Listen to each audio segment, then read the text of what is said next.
All right, so here is a book review of Worthy by Jamie Kern Lima. You can see from the cover it is catered toward a female audience. There she is on the back, but the reviews on Amazon on this are really strong, and it is endorsed by the likes of Ed Milet, Mel Robbins, Tony Robbins, so some smart people. And I try to be open-minded and read from all different sources. I've recently, well, not recently, a couple of years ago, I became aware of the power of self-image, how you see yourself or your identity. And when I saw this, well, before I talk about the book, I'm going to give you my top 3 learnings from the book. She talks about a 5-step process, but before I saw the book, I heard a couple of quotes about self-image, and it made me realize that unless you get that fixed in your life, you're really never going to reach your full potential. It is, from what I've learned so far, it is the limiting factor. Your self-image, how you see yourself, your level of self-esteem. I heard 2 quotes. One is, you don't get what you're worth, you get what you believe you're worth. And if you hate yourself, or for some reason you were put down a lot growing up or whatever, I don't know, you've just taken a knock to your confidence. Maybe the girl you loved who's beautiful has walked out of your life and gone to a guy who's wealthier than you or something. And your self-image has been diminished by that, then that will really affect you. If it's more systemic growing up, then that's a big problem in itself. So you don't get what you're worth, you get what you think you're worth. And then there was an interview with that guy, Dan Pena, and what is his name? I can't remember his name. It was a couple of years ago. It was one of the latest ones he did because Dan Pena's getting pretty old now. And the guy's Brad someone, I think, a real American kind of red pill kind of guy, smoking a cigar. And he says that people talk about your network being your net worth. Your net worth is your network. They reflect each other. But he says there's a piece that people miss on that, and that it is that your net worth is equivalent to your network is equivalent to your self-worth. All right, so yes, sorry guys, it's early in the morning. Your net worth is your network, but your network is a reflection of your self-worth. I heard another person say that if you want to see somebody's self-image or get a feel for their self-image, their self-worth, look at their partner and the friends they keep.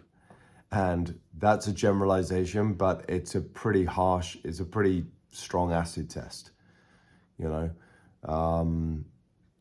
Think about it. If you hate yourself as a guy, you're not going to go up to that girl who's a 10 out of 10. You're going to be, unless you're a narcissist and believe it's going to be really, really hard for you. So basically, you change your self-image, you change your identity, and it is like the one thing that has a massive impact on your life. So onto the book, a couple of things that spoke to me from the book.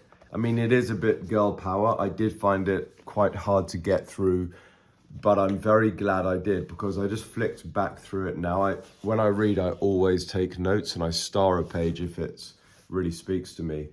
But flicking back now through my notes so I can quickly capture my key learns from the book, there are some really strong lessons in this book.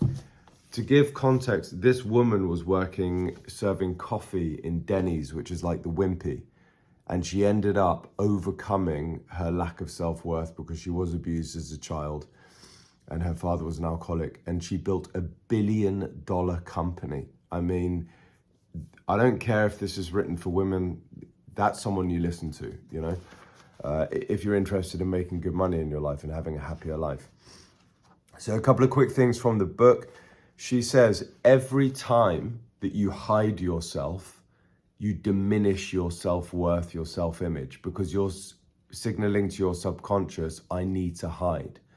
They're not going to like you. And you live in this kind of prison. And I think we all do this. We all do put a mask on.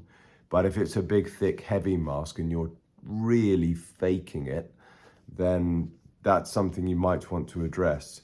She talks about a 5-step process for overcoming limiting beliefs. I'll quickly go through. There she is, look. Look at that. Working at Denny's. Oh. So, yeah, but now she's smashed it. Tony Robbins has had her as a speaker. She's friends with him. Anyway, so step 1 to undoing a limiting belief is, of course, the first step to all change, become aware of it. Step 2 is she had a massive reason why. She realized if she didn't let go of that limiting belief, it was going to affect not just her, but the people around her. So say, for example, if you're a bit morbid, but if your mum is dying of cancer or something, and this is what happened to Sugar Ray Leonard, the boxer. His father had a disease. He was never going to box professional. If you don't know who Sugar Ray Leonard is, he's been one of the greatest boxers of the last 50 years. He was never going to box, but his father was dying, so he had to prize fight. He had a massive reason why, and he rose. Some people say he's the greatest ever. I would say he's definitely in the top 10. So number 1, become aware of the limiting belief. Number 2, a massive reason why, often beyond yourself.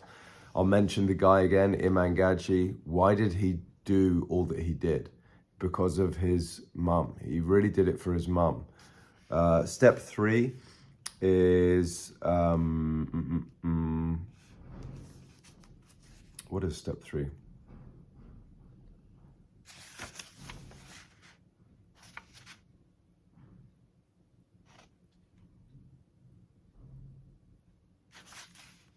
Sorry guys, I've got a painfully strong reason why, to free others. Maybe the two are linked. So awareness, a very strong reason why, and then for something bigger than yourself, have a visual reminder of what our limiting beliefs can cost us, and then having a replacement system. So right there you can see your limiting belief says X, you say Y. And I think that I don't know how true this is, she says you have 17 seconds to do that, all right? But basically, become aware, have a strong reason why you need to change this belief, because you do have a fight on your hands.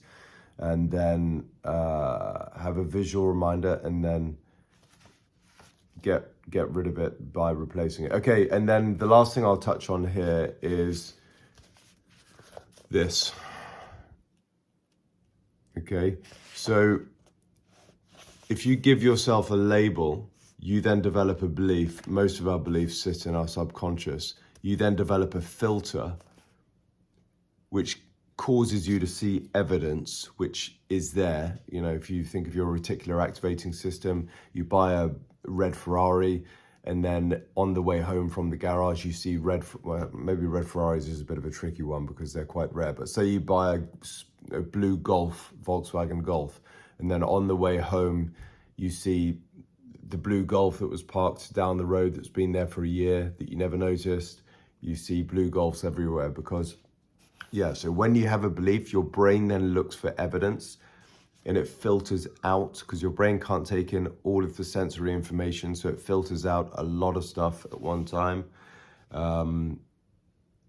Evidence, and then you create a narrative. So when you give yourself a label, and your language is important, how you speak about yourself, you develop a belief that gives you a filter, and then you filter out all of the good, and then you accrue evidence to say, well, that's why people don't like me, because that guy didn't like me there. Yeah, well, I think the research shows that 1 or 2 out of 5 people will just not like you, the stats show.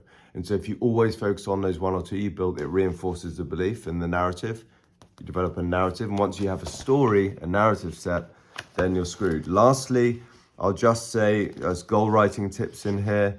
Lastly, she speaks about her mum passing and how her mum passed a message on to her. There she is with her mum and dying in bed, that you've got to believe you're worthy. In short, keep this under 10 minutes. Do I recommend this? Bit girly, but if you struggle with self-image, it is a really powerful book, yes.